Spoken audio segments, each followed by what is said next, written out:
So hello mga langga, this is Vika Simag, yung Filipina dito sa Romania. Okay. Ngayon ay araw ng kasipagan. Okay, nagkataon naman nagising yung isa. Teka, saglit pause muna tayo. La la la la la la la. So, ang hirap magsimula, ang hirap maglinis kapag meron kang maliit kahit sa loob ng kwarto kasi mabilis siyang magising. Hindi naman ako ganun kaingay, pero talaga mabilis lang siyang magising. Tapos ang tulog niya saglit lang. Pagkatapos niyan, iuyug-uyugin ko na naman siya. Sa kanyang duyan-duyan, ganyan. Tapos matutulog ulit. Mamaya na naman gigising. Okay, ang dami kong dry skin ngayon. Gawa ng taglamig. So kung makikita nyo, ipapakita ko sa inyo buong kalawakan ng kwarto. Ayan. Pasensya na kayo. Sa mga nagtatanong kung mayaman ang aking asawa, hindi po. Sakto lang po ang buhay namin.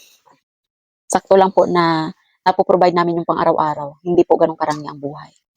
Tsaka mahirap po talaga ang buhay dito sa Romania. Kahit na siya ay taga dito. Ayan. And then kung makikita nyo yung kurtina namin, bakit kumot? Wala kami makitang saktong bar para sa yung fit talaga dito sa dati ng kurtina, lagay ng kurtina. Meron kasi ibang klase pero kailangan siyang idikit mismo sa bubong. So, ang bubong niya kasi medyo hindi siya Oh, bakit? May kausap lang si Mami. May kausap lang. Oo, tinan mo. Oo, ayan. So, kailangan kasi idikit yung doon, yung parang bar ng ganyan. Kaya sabi ko, wag na lang pansamantala sa ngayon, taglamig. Wag muna kami magkalkal dito ng kung ano-ano kasi nga, kailangan tong, tawag nito, yung bubutasin pa yung dingding. Para mapalitan lang. Sabi ko, tsagaan na lang muna natin tong kurtina tapos pag summer, saka natin ayusin. So may nakita naman na kami, kaya lang, kailangan nating magbutas ulit ng dingding. Sabi ko, sa summer na lang. Okay lang ako dyan sa kumot. Since, sanay naman tayo sa mahirap na buhay. So, ayan, tinanggap naman niya yung alok ko. And ayan, kung nakikita niyo yung aming drawer, wardrobe namin, no, anong tawag nito? Kumbaga parang cabinet namin. So parang lang yan, nabibili sa Timo, ganyan, pero bigay lang yan ng sister niya. Kasi daw, hindi naman na niya magagamit, so kami ang gumamit niyan. Pasensya na kayo sa mga kalat. Kasi nga, pag meron kang maliit, ang hirap kumilos, sa totoo lang. And, yeah, papakita ko sa inyo kung paano ko ito malilinis. Napakahirap, di ko alam. Tapos niyan, sa end, doon na natin pag-uusapan kung bakit nga ba nagkaroon tayo ng bad record dito as Filipino workers sa Romania. Unlike sa other part ng Europe na ang mga Filipino ay mayroong mga good records. So dito sa Romania, bakit bad record ang meron tayo? So yun ang ating pag-uusapan. So ang una kong ilalagay, itong kanyang mga damit dito sa drawer. Sa drawer niya. So mamaya ko na ito linisin. Mamaya ko na ito ayusin kapag naka-umpisa ko linis sa iba. Pati itong kanyang gamit, yan, halo-haloin ko na para mamaya sabay ko natupi at iligpit na maayos ang kanyang damitan. Sorry boy, mami needs to clean, okay? Ito, hindi pa to nakatupi lahat. Kasi mga bagong laba din to. Tapos, siniksi ko lang dito lahat. So, ayan, kung makikita nyo yung kama namin, nasa sahig lang. Ano ba ang tawag nito? Foam, ganon na lang. So, nasa sahig siya kasi meron talaga siyang frame. Kaya lang, nasira na sa labas. Actually, hindi naman pala sira yun. Pinatanggal ko pala sa kanya, kaya nagkawatak-watak na sa labas. Sabi ko tanggalin na lang kasi gusto ko na lang sa sahig kasi nga, mabigat siya, natatakot ako. Meron akong nervous. Nervous system, char. So, ayan. So, bukas, sana matuyo na yung aking nilalabhan and mapaglaba ulit. Kasi pag taglamig dito, ang hirap maglaba, mga langga. So, ito na nga, ay talaga ng buhay. Pag-uusapan natin yung mga chika din dito. So, sa mga nag-iisip dyan na mag-asawa ng AFAM, hindi po lahat ng AFAM ay may pera. So, sa akin naman po, may pera siya o wala, okay lang sa akin kasi nga, mabait siya, wala akong masabi sa ugali niya. And then, talagang napaka-careful niya pagdating sa akin kasi ayaw niyang magtampo ako, ayan. Ng mga Pilipinang matampuhin. So, tapos nakikita ko talaga yung halaga ko sa kanya. Ay, char. And then, syempre, tinan nyo, siya, nalusaw na. Kasi ito yung ginagamit naming lights sa gabi pag natutulog na kasi ayoko na madilim lalo na may maliit, mahirap na kasi pag dumidi o kaya may lungad na hindi ko makita kaya mayroong buhok sa bibig niya, hindi ko makita. Sa pagiging good provider. Tapos wala akong problema sa kanya. Pagdating naman sa mga silos-silos, wala na. Char. So ayun na nga mga langga, no? Pag-usapan natin yung about sa problema dito sa Romania kasi nga inobserbahan ko lang ang ginawa ko kasi nag-join ako sa isang group chat dito sa Romania and then inobserbahan ko yung mga tao doon na nagpo-post, mga Pilipina karamihan, about sa mga naging problema nila, yung mga nagtatanong, anong mga dapat gawin, ganito, ganyan. So, nagugutom na daw siya. So, didi daw muna kami. Mommy, break time, please. So, nag-observe lang ako. Until isang beses, gumawa ko ng isang group chat sa Facebook Messenger. And then, sabi ko sa mga baguhan lang. So, sa mga baguhan, nag-join. Sabi ko sa mga nagkaroon ng problema or kaya tawag nito, merong gustong itanong, maliwanagan sa kanilang rights. Sabi ko, pwede kayong magtanong dito, ganyan. So, so far, ang dami ko talagang na nalalaman na ganitong problema nila sa employer nila, ganito, ganyan. Tapos, yung isa kakatakas lang, nasa Spain na. Hindi ko siya kilala anyway, pero nakarating lang talaga sa akin. Kasi syempre marami tayong mga connection. So, ito nga mga langga, wala akong idea kung ano yung mga process nila papuntang Spain. Kasi nga, ang pagkakaalam ko dito, pag nandito ka ha, kailangan meron kang ID na ha, na dito sa Romania, tsaka passport. Tapos meron kang contract dito or working permit na nagpapatunay pag gusto mong tumawid sa Spain, magtutourist ka lang doon tapos babalik ka rin dito, ganyan. Kasi meron kang kontrata. So, ayan, pwede ka makakalusot sa Spain. And then, wala akong idea rin ha, pero kasi nung tinanong ko yung friend ko isa na sa Norway, kanya, ano lang, ID lang daw hiningi sa kanya sa immigration at saka yung passport. Ganun lang. Tapos sabi ko kung may hotel booking ba, kung saan siya tutuloy. Sabi niya wala na, yun lang daw hiningi sa kanya. Pero sa Norway yun, hindi ko alam sa Spain. Kasi maraming galing dito, nakarating sa Spain. And ngayon parang medyo nag-strict na yung immigration pagdating sa mga Pilipinang lalabas ng Romania papuntang Spain. So, alam nyo nakakalungkot kasi nga, napanood ko rin yung isang vlogger na kung nakikilala nyo si Nanay Bisaya, Family Bisaya, 0.3 number, ganon. Napanood ko yung video niya na ang galing pala diyan sa Norway, no, kasi yung mga Pilipino, kumbaga meron tayong good records sa Norway, kumbaga ang ganda ng record ng mga Pilipino sa Norway. Yung parang alam mo yung naiiyak ako kasi dito sa Romania hindi mo may pagmamalaki na may good record tayo sa Romania kasi nga alam nyo alam natin na hardworking tayo, as in super super masipag tayo, tapos kahit nga maututo na tayo okay lang basta may maayos tayo na pahinga, maayos na pagkain, okay lang sa atin yun, 'di ba? Ganon tayo. Pero dito kasi sobra-sobra na sila. Alam niyo sobra pa sila sa mga Arabong amo. Iba ugali talaga nila mga langga. Ngayon, ang gagawin nila, pasensya na kung nagkakalog-kalog ako ng baby ko. Ngayon, ang gagawin nila is tatakutin ka. Kung meron naman akong kakilala ha. Teka lang nga. Tapos ang problema nito mga langga, no? Pagdating dito, pag nagkaroon ka ng problema sa employer, wala ka ibang malalapitan kasi tinatakot ka pati ng agency. Ngayon, kung malakas ang loob mo, go ka dito. Pag mahina ang loob mo, doon ka na lang sa ibang part ng Europe. Yun lang talaga yung may advice ko sa inyo kasi nga, masasayang lang yung sakripisyo nyo na makarating kayo dito. Kasi hindi naman lahat mabait eh. Ang karamihan sinabi ko na to sa last ko na video, na pagpalagay na lang natin na 80% hindi magandang ugali. So palagay natin 20% mabait. Paano kung napadpad ka sa hindi mabait? Tapos ano pa, overwork, kukunin yung passport, tapos ID, kikip nila yan. Tapos pag hindi ka sumunod sa mga gusto nila, tatakutin ka na, i-deport ka nila, ganyan. Alam niyo yung stress ka, pagod ka sa trabaho, stress yung utak mo, kakaisip kung anong gagawin, tapos sabay ka pang takutin, pwede ka pa nilang ititreatin na ganito. Pag example, ayaw mo na sa kanilang magtrabaho, gusto mo nang umalis, gumastos sila sa'yo, syempre. Ngayon, gusto nilang pakinabangan ka ng pakinabangan. Ang gagawin nila, pag talagang nagpumilit ka nga alis sa kanila, sasabihin nila na, sige, kung yan ang gagawin mo, gagawa kami ng problema mo para hindi ka na dito makabalik sa Europe, sa Romania. Ganun sila. So, magkakaroon ka ng problema dito. Ngayon, karamihan sa atin, naging sunod-sunuran na lang. Pero merong iba malakas ang loob, may mga kakilala sa ibang part ng Europe. Yun yung kagandahan. Kasi nga, pag kumbaga tiniis na lang nila na magkaroon ng ID, ganyan. Hindi ko ito in-advise para sa lahat ha. Para lang to sa lahat na wala ng choice. Para to pala sa iba na wala ng choice, hindi sa lahat. Ay, Diyos me, mayusip yung utak ko. So, yun na nga. Gusto ko namang tumulong, kaya lang, wala akong magawa kasi nga, yung kalagayan ko, kita nyo naman. Ang magagawa ko na lang advice, tapos research, tapos sinesearch ko na lang yung experience ko dito, kung related ba doon sa problema nila. Nang sa ganun magkaroon din sila ng idea. Kaya kung talagang papasok kayo dito mga langga, lagi niyong isipin na kung gaano kabigat ang trabaho sa Hong Kong, sa Saudi Arabia, kasi galing ako diyan, hindi ko alam sa ibang part ng ng Middle East, pero alam ko gaano kahirap diyan ang buhay bilang katulong. Sobrang bigat, pero dito mas malala. As in wala kang pahinga, ang bahay nila is malalaki. Ngayon pag nagreklamo ka, babawi sila sa ibang paraan, parang ganon. So yun, kaya maraming takas at maraming mga employer at helper hindi magkasundo. Alam niyo naman tayo, masipag tayo. Hindi tayo pabaya pagdating sa trabaho. Tapos kung kumbaga, halos malilipasan natin ng gutom matapos na yung trabaho natin. Pero hindi nila na-appreciate yun. So itong mga ganitong issue, shinare ko ito sa asawa ko. And then sabi ko sa kanya, halos mangyak-ngyak ako habang nag-share sa kanya. Sabi ko, nalulungkot ako kasi dito sa Romania wala kaming good record as Filipino work here. Ay, kumbaga, nauutal ako, mga day. Kumbaga, sabi ko, naikukumpara ko lang doon sa Norway. Ibig sabihin, mas okay pala mga employer doon kasi ang mga Filipina doon, meron silang good record. Tapos dito wala. So, parang feeling ko, parang ang sama-sama nating mga Pilipina dito.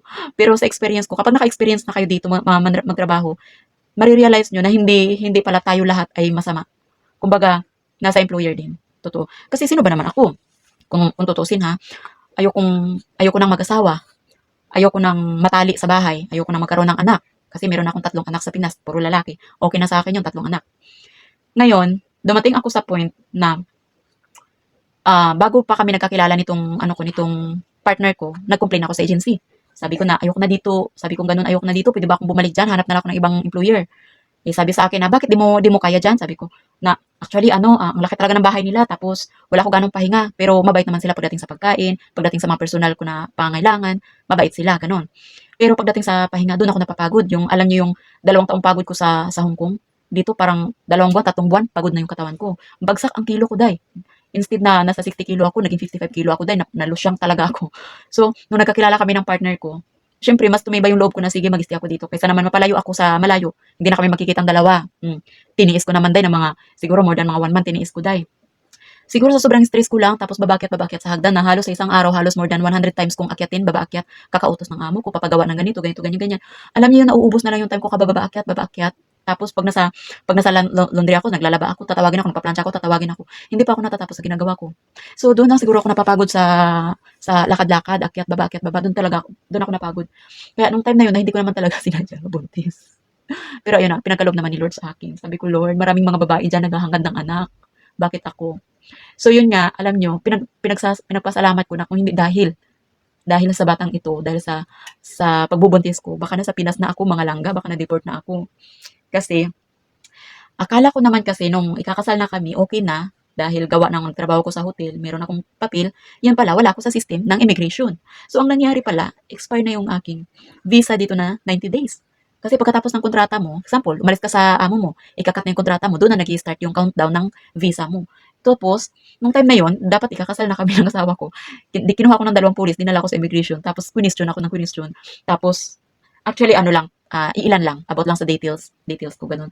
Tapos, ang sabi sa akin, kung hindi ka buntis, mapapauwi ka sa araw na 'to, ganyan. Sabi ko, nakatakot naman. Wala talaga akong ka-ideya niyan, mga langga ha, wala. Kasi wala akong kausap, wala akong mga tinatanungan, as in wala. Pagdating sa ganito. Kasi meron namang iba-iba yung case nila. So magkaiba tayo ng kumbaga experience. Kaya nung time na yon na na nasa immigration ako, sumunod yung asawa ko, sabi niya, dala niya yung mga documents na nagpapatunay na buntis ako. So yun na, nung napatunayan na gano'n, buntis na ako, may mga medical records ako, tapos may mga translator, mga ganyan-ganyan, medical. Oh. So yun na nga, pass forward tayo. Hanggang sa nanganak na ako dito mga langga. So wala nang problema. Actually, hindi pa naayos ang visa ko, pero wala nang problema doon kasi yung visa ko dito natutulog. So yun na yung sabi ko nga, alam nyo, may plano talaga ang Diyos kasi nga, alam niya talaga na wala pa akong planong umuwi. Ang pangarap ko kasi talaga makatawid ako ng Spain or Italy. Tapos yun talagang pangarap ko mga langga, ang makatawid doon. Kaya hindi nga sabi ko hindi ko nga pangarap mag-asawa. Kaya nung tinakwil ako ng amo ko, tinakwil ako ng agency, wala ibang sumalo sa akin, asawa ko. Yan. Actually, hindi pa kami kasal, pero tinatawag ko na siyang asawa. Kasi magpapakasal kami sa awa ng Diyos. Kung kailan niya pagkakaloob yun. Basta sa ngayon, pagpapasalamat ko na lang na healthy yung aking baby. So, ayun na nga.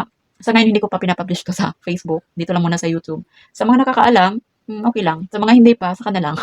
O, 'di ba? So, yun yung mga langga ha. Basta ang may advice ko lang sa inyo sa ngayon, kailangan maging wais tayo pagdating dito. Kaya pagdating dito, pag sinabi ng employer na kukunin ang passport nyo tsaka ID, sabi nyo hindi pwede kasi pag kukunin nila yan, magiging uto-uto na kayo tapos hindi nyo nababawi yung passport nyo. Pag nagkaroon kayo ng problema, i-deny nila yan. So, kayo ang kawawa. So, next, kapag nagalit sila na ayaw mong ibigay, hayaan mo silang magalit. Hayaan mo silang magalit, maghanap ka ng ibang employer. Ganun lang. Tapos, sabihin ng ganito, alam niyo sa totoo lang, wala namang kasing tatakas ng mga helper, wala namang aalis ng mga helper kung maayos sila magtrato eh. Alam niyo kung tuloy-tuloy lang talaga ako magsalita ng English, nag-English na ako dito para maintindihan ng mga Romanian. Kaya lang hindi, bulol ako sa English mga langga, tapos hindi ako ganun kagaling sa grammar. Mahirap ma-judge, no? Bisaya tayo, pero alam ko mas marami dyan na magaling mag-English, pero hindi ko na isasamantala yung sarili ko, ma-judge pa ako. So, yun na nga. And, lastly, So yun na nga, pagdating naman dito sa mga naghahanap ng mga partner, kailangan maging wais din kayo. Actually ako, naging wais lang ako. Naging wais ako. Hindi ko talaga siya in-expect na may pera siya, may kaya siya in the first place kasi bago pa lang kaming dalawa nagsama, lagi niya sinasabi na kasi pag nakikita ko siya, magbi-video call sa gabi. Nag-aano, kumakain siya ng cereal. Cereal lang kinakain niya gabi-gabi yun. O kaya tinapay, ganyan. Ika ko sa kanya, wala ka bang ibang pagkain? Sabi niya, wala pa akong pera, ganun siya. Pero nagtatrabaho na siya ng Uber, kaya lang, nagtatrabaho siya, yung pira niya napupunta lang sa kanyang apartment, sa mga bills, tapos meron pa siyang loan. Alam mo yung ano, yung parang sakto lang talaga sa kanya. Ito naman ako, syempre, sabi ko ngayon gusto ko kasi siya. Ngayon, ang ginawa ko, nag-grocery ako. Nag-grocery ako through online. 'Di ba? In love. Through online yan. Tapos, um, nung time na nagkita pala kami, wala siyang perfume. Tapos ako nagpa-perfume ako. Pero mumurahin lang perfume ko, tag 25 lang. Ngayon, nung naisip ko, bagong sahod ako nun, mga langga. Tapos, syempre, bagong sahod ako, nagbibigay ko sa mga anak ko. Syempre, may natitira pa rin sa akin. Kumbaga, andun na yung sarili ko na lang iniisip ko, tsaka yung mama ko, yung mga anak ko. So, yung binibigyan ko buwan-buwan. So, kahit paano, may natitira pa sa akin. Eh di ngayon, binilang ko siya ng perfume, magandang klaseng perfume ha. Pero maliit lang kasi medyo may kamahalan. Tapos, naggrocery ako sa online. So, parang ang nagastos ko sa kanya umabot ng mga, sayang palagay natin mga nasa 7,000 in pesos yung nagastos ko mga langga. And, basta ganun yung convert ko sa piso ha. So, yun. Pagkatapos niya, nung na-receive ko yung mga napamili ko, sabi ko sa kanya, pahingi ako ng address mo. So, binigyan niya ako ng address niya. Pero nasa work ako nun ha. So, nung pagbigay niya, nag-order na agad ako ng Uber. So, sabi ko sa kanya, abangan mo tong Uber ha, may pinadala ko sa'yo. Sabi niya, ano yung pinadala mo? Ganyan. Wala siyang idea, di ba? Sabi ko, may pinadala ko, sabi ko ganoon. So, inabangan naman niya. Ayun, nakuha niya isang bag ng mga groceries. Tapos, nakalagay doon yung regalo ko na perfume. Tapos, yun talaga yung parang natouch ako kasi na-appreciate niya yung pagbigay ko sa kanya. Actually, sabi niya, hindi siya sanay na may nagbibigay sa kanya. Pero sabi ko, saan tanggapin mo kasi, ako kasi pag gusto ko isang tao, pag nagmahal ako ng isang tao, ako mapagbigay ako mga langga, hindi ako yung ganoon. Iba nga ako. Hindi ko alam. Kaya sabi ko, pag wala akong trabaho, nalulungkot ako kasi minsan naiisip ko, ano bibigay ko sa kanya? Ano bibigay ko sa mga taong mahal ko sa buhay? Pag wala akong trabaho, nalulungkot ako kasi ganun ako langga, mapagbigay ako. Kaya nung time na yun kumbaga sa puso ko, talagang nananaba yung puso ko kasi na-appreciate niya yung maliit na bagay lang na natanggap niya galing sa akin. So alam ko na yun, umpisa pa lang, alam ko na hindi siya ganun karami ang buhay niya. Alam ko na. Kaya lang, ang nagustuhan ko sa kanya ugali. Siyempre, sabi ko gano'n, kung mag-aasawa man lang ako ng panghabang buhay, hanapin ko na lang yung ugali. Sabi ko, anong silbi ng bata, gwapo, mayaman, tapos hindi ko mahanap doon yung ugali na gusto ko, 'di ba? So natuwa ako tsaka pinag-pray ko talaga kay Lord. Sabi ko gano'n salamat, sabi ko ganoon. Ang bait po ng binigay mo sa akin. Kaya siguro sabi ko kaya siguro binigyan agad kami ng anak para magkasama na kami. Kasi sa totoo lang sabi ko, kung hindi lang ako nabuntis, willing talaga akong lumayo sa lugar na 'to. Willing talaga akong mga langga kasi noong time may visa pa ako eh. Tapos makakatawid pa ako sa ibang bansa, 'di ba? So yun nga, mahalaga yun yung mga experience ko sa buhay dito. Pero sana sa mga papasok dito, sa mga baguhan pa lang, maging aware na lang kayo sa paligid nyo, sa mga employer nyo. Kasi kahit sabihin natin mabait sila sa umpisa, yes, lahat sila mabait sa umpisa. Marami na akong nakikilala dito, mabait sa umpisa mga employer nila. Ako rin nung una, tuwang-tuwa akong ang bait nila sa umpisa. Katagalan, unti-unting nagbago ugali na hindi nila alam mo yung plastic na tao na, for example, sa umpisa, pinipilit nila maging mabait sa'yo, tapos katagalan, hindi nila makontrol yung sarili nila, lumalabas talaga yung tunay nilang ugali. So yun yung yun yung pangit lang kasi nga ginagawa mo lahat ng trabaho mo, hindi nila na-appreciate yun. Yung pagod na pagod ka na pero wala silang pakiramdam. So yun yung mahirap dito sa bansang Romania. Kaya laging tandaan mga langga, mga ugali dito, hindi lahat, pero karamihan pangit ugali. Kaya kung ako sa inyo, kung gusto niyo talaga mag-Europe, maghanap kayo sa ibang part ng Europe. Alam ko kasi sa Spain, Italy, hiring sila sa Hungary, sa Germany, saan pa ba? Marami research lang kayo mga langga. Basta yan sa mga nabanggit ko, mga hiring yan sila. Merong agency sa Pilipinas, pwede nyo bisitahin. O kaya naman i-search nyo sa Facebook, i-message nyo sila. So mag-iingat po tayo sa mga scammer ha. Lalo na ngayong panahon na to, puro scammer na yung mga nakapaligid. So sa ngayon, yan lang muna sasabihin ko sa inyo mga langga, yan lang muna i-share ko sa inyo. Wala tayong magagawa kung tayo ang pinaka may bad record na Pilipino dito sa bansang Romania. Basta sa ibang part ng Europe tayo ay good record. Proud sa ibang bansa. Bye-bye.